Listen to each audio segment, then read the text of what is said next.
Hi, I'm Patricia Greenberg. Well, I really wanted to talk today about September is National Recovery Month, and many of us know about recovery, what it is, the 12-step program. But I really want to hone in on what it's like to age in recovery. And my guest today is Nick Melillo, and he's going to tell us our story. Nick has 36 years in recovery. Welcome, Nick. Thank you. Um, so, let's get started.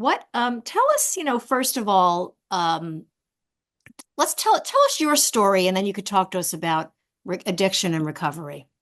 Okay. First of all, thank you for asking me. Um, as you know, I'm from New York, born in Oyster Bay. Grew up most of the time in New York City. Went to school at FIT in New York. Graduated from Syracuse, moved back to the city. I was a fashion photographer in the early 70s. My dad passed away in 1979. No, I'm sorry, 1976. I lived in South Florida and I was introduced to cocaine down in Florida. And I liked it. And then I moved back to New York in 1979. And it sort of was like sex, drugs, and rock and roll. It was, I'm going to date myself. It was Studio 54 in the limelight, and it was all that. And I was a fashion photographer, and I was doing well. And I kind of jumped the shark. I kind of went past the point of it being fun. And drugs became more important in my life than family, than friends, and also work, you know. And that addiction went from basic alcohol. When I was a kid, my grandfather used to make wine, and I drank wine and then beer. And then in high school, smoked pot from Oyster Bay with friends. It was a sort of fun thing to do. And it was fun to go out on the weekend, smoke some weed, and go to a concert. But once it took over in the mid 70s for me, it took over and it became a chore, you know. And I shouldn't say arrested, but I was like sort of stopped by the police and brought to a court. And the judge said to me, you might have a problem with drugs and alcohol. And that was in like 1978. And I sort of shrugged it off. Yeah, right. But by 19, in the early 80s, I was introduced to heroin, and I really enjoyed it because it took the edge off everything. It numbed me. It brought me back to earth when I did too much cocaine and stuff. And I tried to get clean in 1986. And I went to the wrong meeting and they told me that addicts can't share at the meeting. I won't mention the 12-step program because one of our traditions is not to mention. But I went to the wrong meeting and they told me addicts can't share at this meeting. You're better off going to find one for drug addicts. And I did. And I skirted around that program for about 4 months until one day I just couldn't take it anymore. I just couldn't take it. I was encouraged by a therapist that was in a sort of I don't know how I met her, but at the methadone clinic, she mentioned, you could stop if you wanted to by going to a 12-step program. And at that point, I was very low. I thought I'm just going to either kill myself or get clean. So in March of 1988, March 18th was the last time. March 17th was the last time. And the reason I know that is because March 18th, St. Patrick's Day was always a great day for me. Go to the parade in New York, being a New Yorker. And I went up to Fifth Avenue, 57th Street. It was March 18th. And I sat down on the curb. I was hungover. And policeman came by and said, "What are you doing here?" I said, "I'm waiting for the parade." He said, "You missed it. It was yesterday." So I went to recovery. Mm, So that was my beginning of my journey. yeah, yeah. Nick, I know there's medical and physical issues, but can you tell us how you define addiction? What is it? What does it feel like to be addicted? It's a mental obsession, not only a physical craving, but it's definitely a mental obsession where for the longest time, I couldn't get clean between 1986 and 1988. I could not get clean because the mental obsession said, you can't do it. You can't do it. It's physically impossible. You need something. You need a rehab. You need this. You need that. Now, my rehab is a 3 day stint at Rikers Island. And I sort of tell that joke that I got sober in a little island off of New York City. It's called Rikers. And Hmm. basically, that's where I heard the message. This is the only thing that works is you have a daily reprieve. You work the 12 steps. You read the big book. You get a sponsor and you help others. And that's where I got the message. And that very next Tuesday, it was a Tuesday, as a matter of fact, March 18th, I did go to a meeting down on St. Mark's Place. It was called the Electric Circus at that time, but it was closed. And anyway, it was there. And it was a great meeting. And I saw the word hope on the wall, and I saw dope is for dopes, and I saw all those slogans, and I felt comfortable, and I stayed. And, I knew once I got past day one, and I could get past day one because when you're being held in a holding cell, they don't give you drugs. So I knew I could get past it. It was going to hurt. It was going to be physically, the physical craving was going to be there. But the mental obsession was I had seen so many people in that little room that had gotten clean and sober that I had some faith, and that took me through the first 3 days, which is really what I needed. Because we used to go to the beach out in the Hamptons to try to get clean for a week. We could. The first 3 days were tough. Then we couldn't. We couldn't even go to the beach anymore. So, Nick, what about the physical cravings or I mean, that's a terrible shock to the system that you're accustomed to getting your fix and altering your state, both physically and mentally, through drugs and alcohol. And in your case, it sounds like multiple addictions.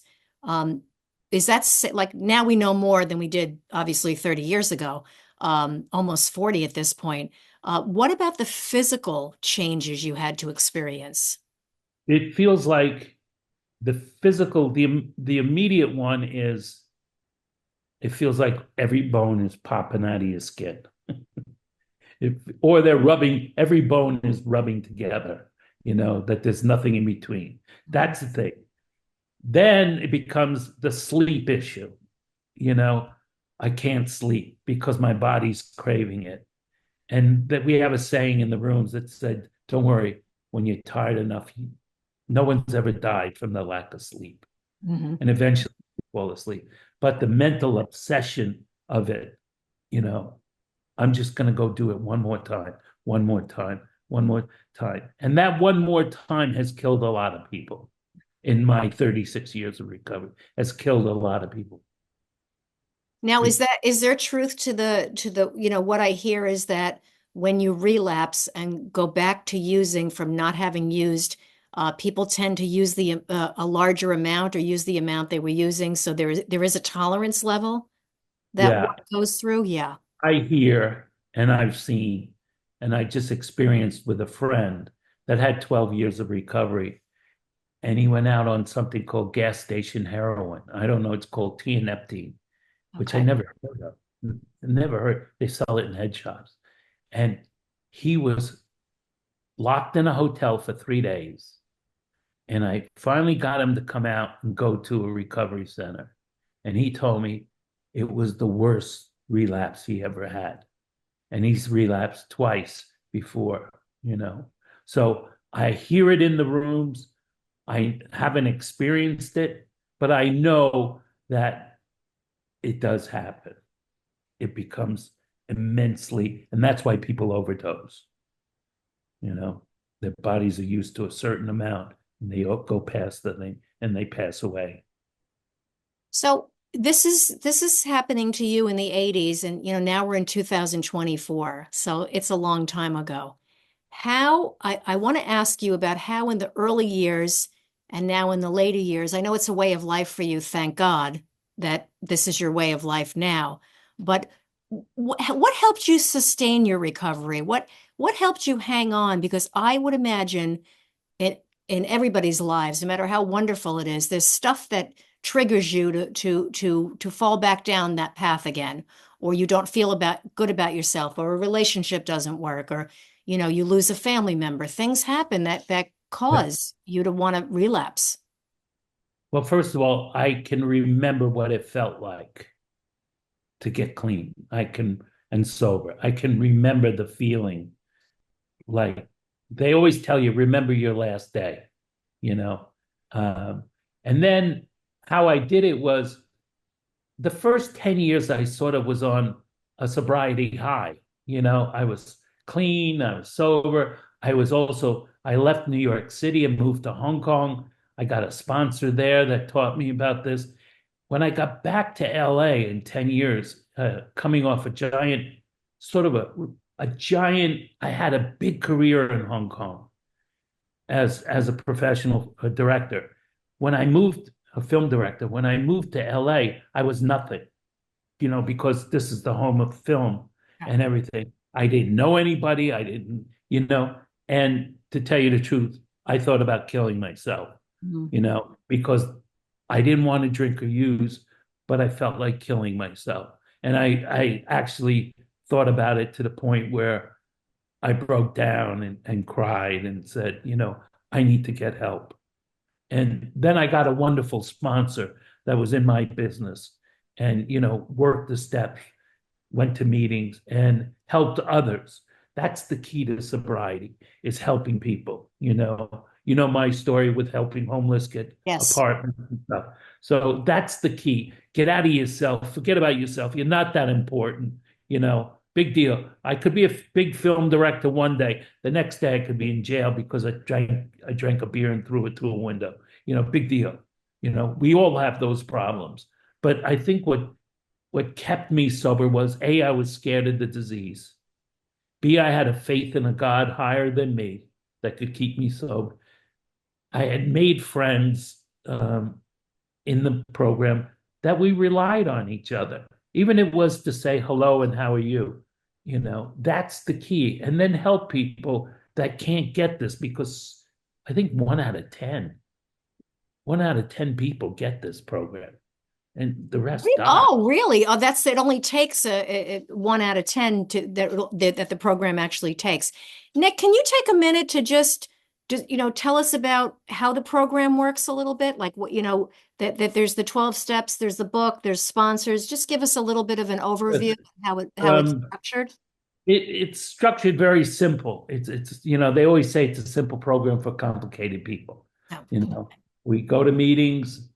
There's usually a speaker there. They speak on something out of the big book. They talk about it. They encourage you to read the big book right away. If you read the big book, you'll probably identify with something in it, mhm. you know. And in the one case was the founder, how he struggled in the beginning. Don't forget, this is only since 1935. Prior to that, there was nothing. There was not. They used to lock people in wards. In fact, my mother was a nurse in a drug and alcohol center, and they Wow. locked people up. In Nassau County, they locked them up. That's it. They just put them there and let them drink, but they kept them in the room.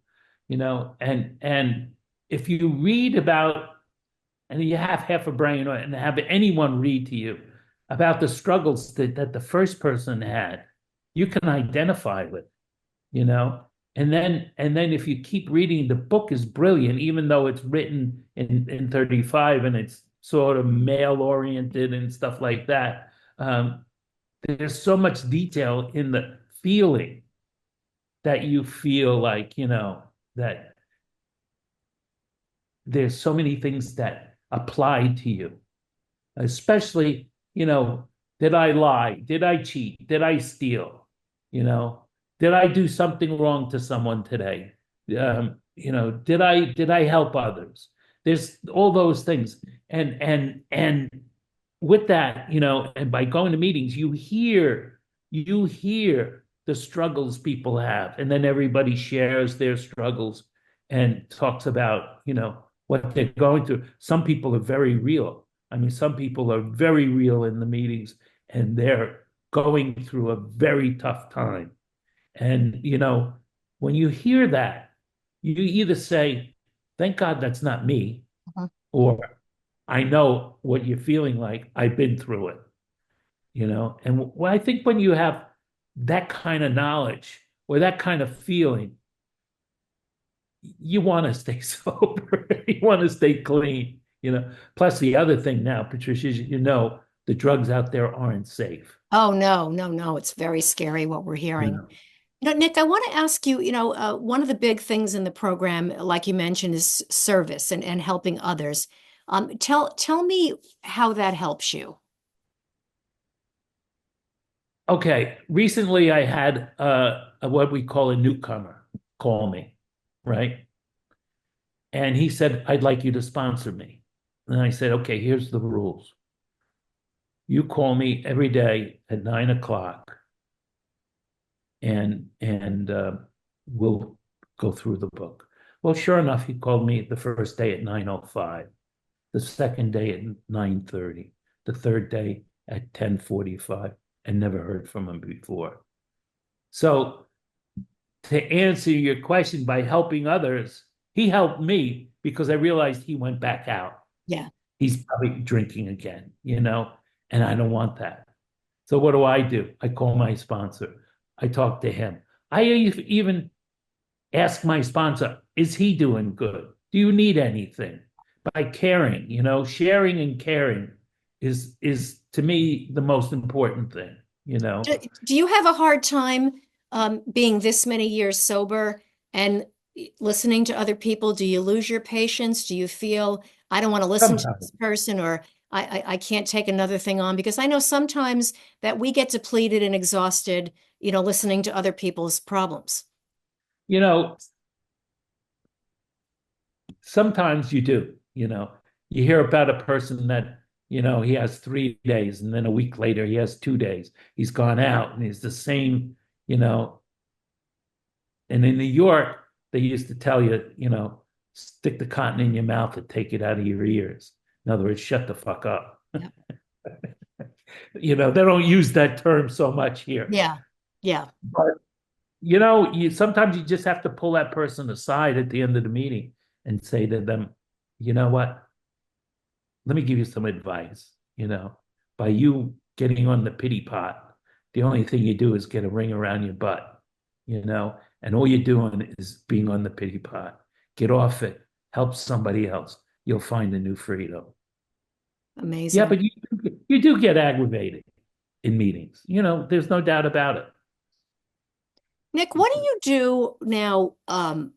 For many people who are addicts, alcoholics, there's also the peripheral, which is, the Al-Anon, the effect it has on family members, the effect it has on a spouse, coworkers. There's everybody, uh, like you said earlier, get out of yourself. But, no matter how far gone we are, there's other people in your life. It's very rare that there's anything you do doesn't affect another person.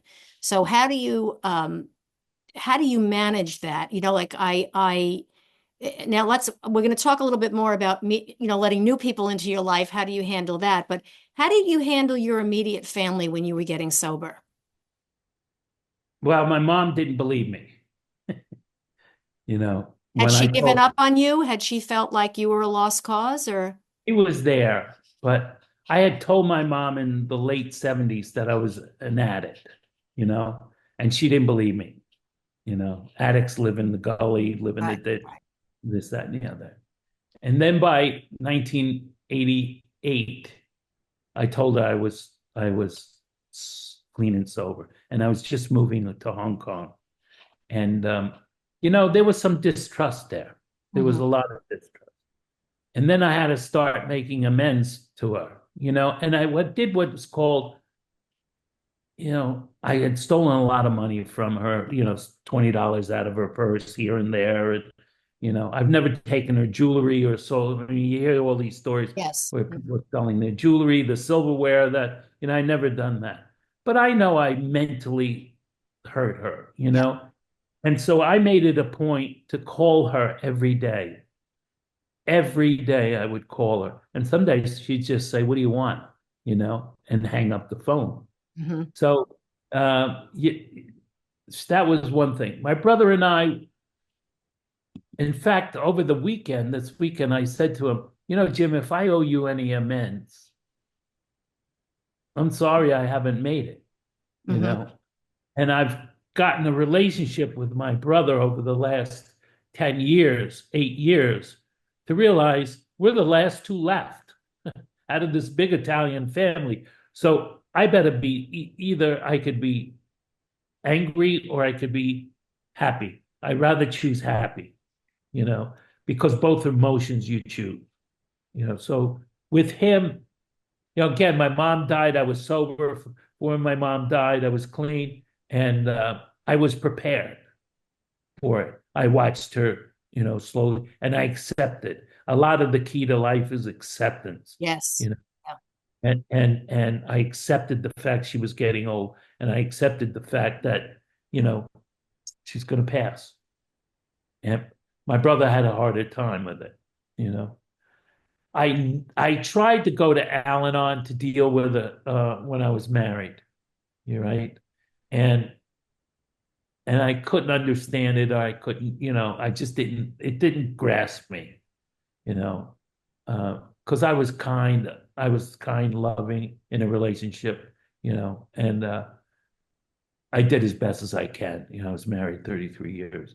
I did as best as I can. Um, so but you know, the people that were in my life, my cousins that you know, I apologized to them. I made amends to them. I said I fucked up. I messed up. You know, I messed up. Um, and you know, I'm truly sorry. If there's anything I could do, please let me know. And is You that know, all repaired? Do you feel like everybody took you back in with open arms? Has it been not okay? everybody. Okay. I have a I've ruined a lot of relationships. Um, you know, intimate relationships. I ruined a lot. And there's one that refused to talk to me, you Mm, know, even at this point. And my sponsor said, you know what? Um, you don't know her amends because if you do, you'll want to get involved again. right. So he said, give that to God, you know, let God handle that. And that one bugs me still, but you know, a lot of crap bothers me. But it, circles back to what you were saying earlier about acceptance of where you're at and Right. acceptance of where other people are at with it. Nick, I have sort of a practical question. You're this many years out and things happen in life.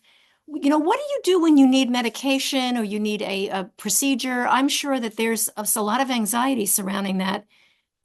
Excuse me, to have to take pain meds or something stronger if you need it. With Yeah. with your wanting to stay sober. There's a lot of that too. You know, no one ever told me the longer you stay sober, the older you get, you know.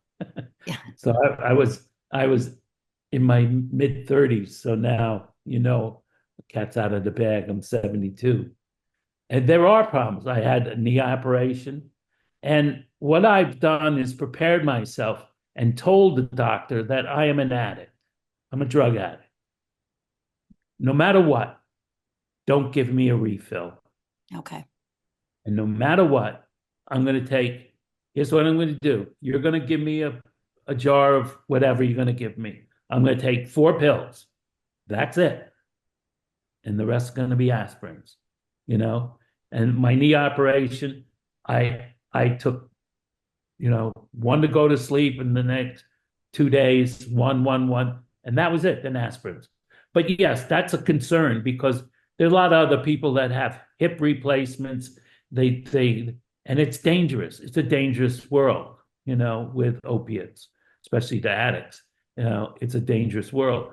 How do they handle it? They either get a sponsor to hold the medication or a wife to hold the medication, or they do what I've done, take 3 pills. I mean, they gave me a Narcan pen with the Wow. medication, you know. And I said, "What's this for?" And he said, "In case you OD." I said, "I'm not going to OD, you know.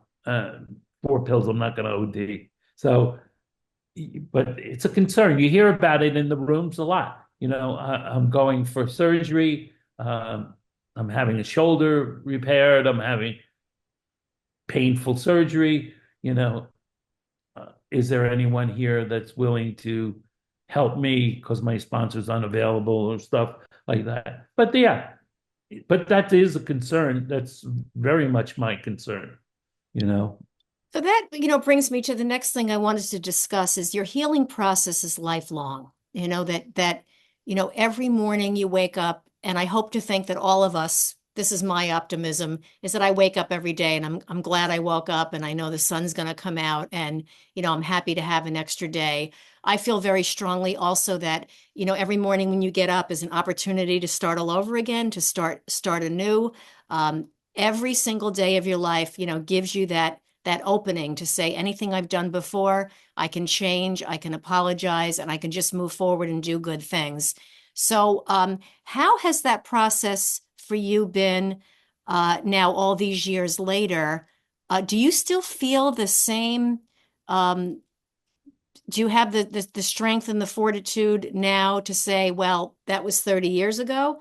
Or do you feel today that that struggle is the same now at 72 that it was when you were in your 30s and 40s and 50s? I find it easier now. I don't Okay. find it a struggle. I have a daily routine of, meditating, praying, calling people, talking to people, and a lot of the people that I talk to are in recovery.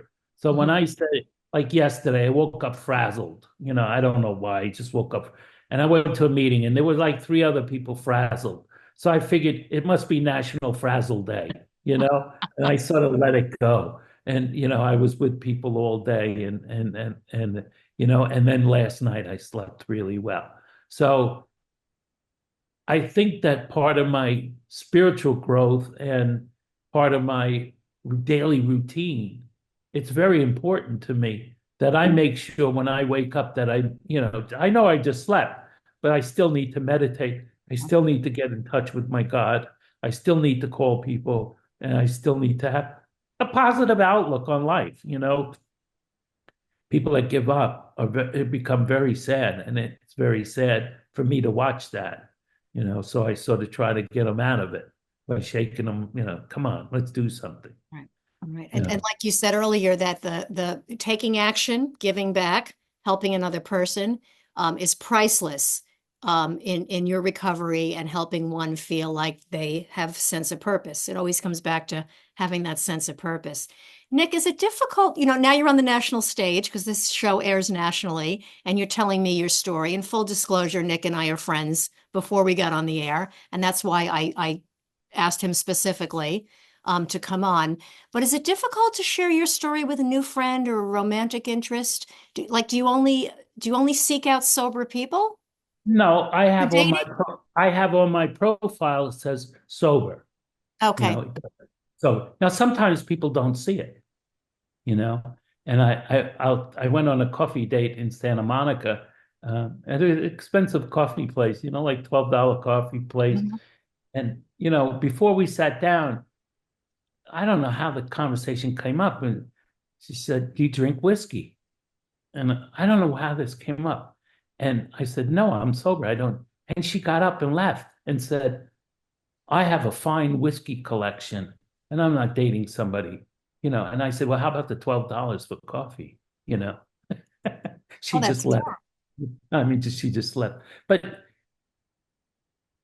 I hope in my actions and my way of being indicates that I'm sober, that my behavior, that my daily routine indicates to people that I'm sober. You know, um, I don't bring it up right away, but I do work it in to and I don't care. My brother owned a vineyard, I used to go visit him. He drinks wine. I don't care. You can knock your lights out, just don't push it on me, or he knows better.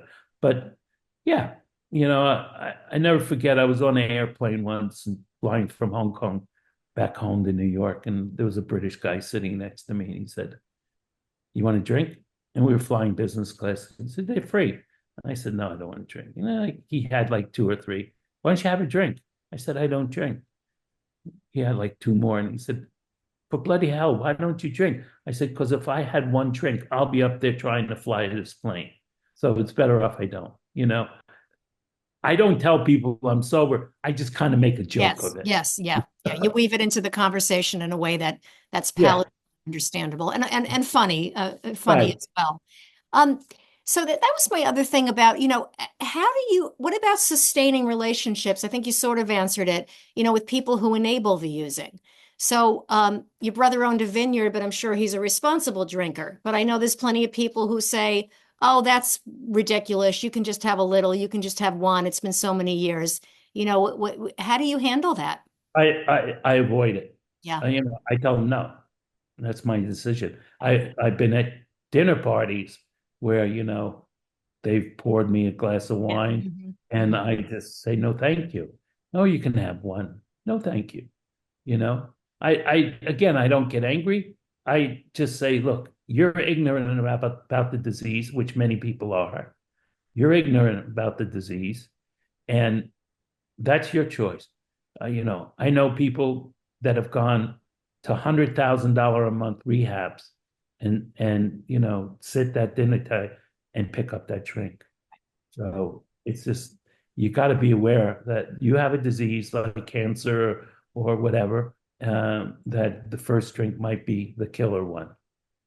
So It's very interesting because there's a reality, and this other question I wanted to ask you about is the definition of addiction being a disease, because there's a fine line between someone saying, well, I have a disease, and then not taking responsibility for their actions or the behavior because they're calling it a disease, as opposed to saying, I have this disease and I have to watch my actions, behave myself, and stay on top of it so the disease doesn't get the better of me.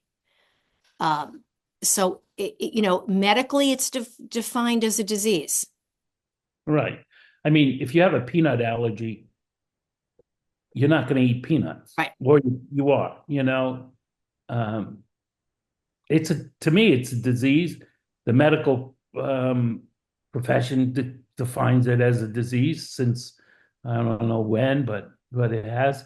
So whether it is a disease or whether it isn't a disease, it affects me, and I'm not going to take a chance at this point to be affected by it. I just rather I'm happy. I'm happy. I'm content. I have good friends, and as long as I stay clean and sober, I have a chance. I don't have a chance if I don't. You know, Yeah, and so that's so recovery today is comfortable for you. very comfortable. Sure, I made a good life for myself, and it's free. It's free. I don't have to think about buying beer or drugs so that I have it tomorrow because there was never that I buy it and save it for tomorrow. It was always and then it's like the rabbit and the coyote. He's chasing that rabbit until he gets it, and that's I never was able to save. So you to me are a success story that you're here. You're in your 70s, which is a beautiful thing. And in my world, it's okay to be old. It's wonderful to be in your 70s. It's the greatest thing in the world. And that I still think there's just so much life left. So, tell us one thing about your life today that you're grateful for, that you're happy for. Or I'm two things or grateful. three things. It's okay. Okay, like I'm grateful for being clean and sober. Mhm. That's number one. And I always, once I get in a relationship, I tell them, here's the priority, sobriety, then you. You know, that comes first. So I'm very grateful for that. You know, I'm grateful for the life that I have. For the comfort that I have. I've worked hard all my life. We came from a place of middle class families. I never thought I would have the life that I have now. You know, we lived in the projects in Huntington for a while because, we didn't have money, you Wow. know, and now I'm living in Moore Park and my brother's living in Montecito. You know, And that's one of my only regrets is that my father never saw the fruits of that. I've had a great career, and as my sponsor says, you've won every award. You won a New York Art Directors Award, you won a Clio, you won this, you won that, you won a Cannes Film Award for a low budget commercial. What else do you want? You know, oh, I won an Academy Award. Well, you're not going to get one. You know what? Because you don't do films, you don't do movies. Okay, so I'll accept that. So I'm grateful for all those things that I've done. I have had a wonderful career. I've traveled all over the world. I was married for a long time. I don't regret it. I'm still friendly with my ex. I choose not to be angry. I'm grateful for my dog. I'm grateful for the weather we have in Southern California. I'm grateful I have the ability to get on a plane and go to see people. This year, like you, I've traveled a lot. I've been to Amsterdam, Germany, London, um, Bahamas, Florida. I'll be going to Nicaragua for a spiritual 5 days that I've been going to for 30. I'm grateful for all that. You know, I, I'm not slowing down, because I think that's part of me. So there's a lot of things to be grateful for. But like I said, number one is I'm grateful I'm clean and sober. Nick, in closing, I want to, first of all, thank you so much for your honesty and your time and just telling us about your story because it's just a tremendous inspiration. And, to anybody that's struggling, we encourage you to please go get help. So, my question to you, Nick, is like, what do you like about getting older? Most people say they hate it, but I know you've got I something saw that good. I saw that question and Yeah. I thought, here's the only thing. When they go ask for pre-boarding on airplanes, Yeah. I go right in. Yeah. I go right in. What are they going to do? Right. Say, you can't go? Right. Right. No, that's my joke to my brother. I said the best thing about getting old, Jim, is pre-boarding. Bet you haven't heard that answer. Um, I haven't. That's very funny. Mhm. no, I think it's it's the memories that I have, it's the opportunities that I still seek, it's the outlook that I still have, it's the love that I have for people in my life. There are a lot of things, that I like about being old. The aches and pains I don't like, but you know, what can I do? Yeah. Nick, for those of people who are listening that might be struggling or a family member or friend that's struggling, where would be the first place we can send them for help? Go to a 12-step program, Okay. go to a 12-step program, no matter what it is, whether it's alcohol or drugs or cigarettes. There's people that struggle with cigarettes or eating or sex. 12-step programs seem to be the only thing that works. In fact, a lot of people claim it's the only thing that works.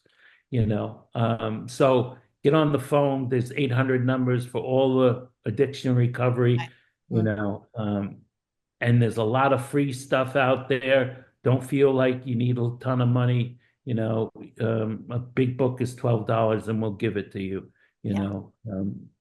But in California, there's like 5,000 meetings between here and Los Angeles a week, Right. and in every place that I go, every place I travel to, I go to a meeting. Go to London, go in Amsterdam, go to a meeting.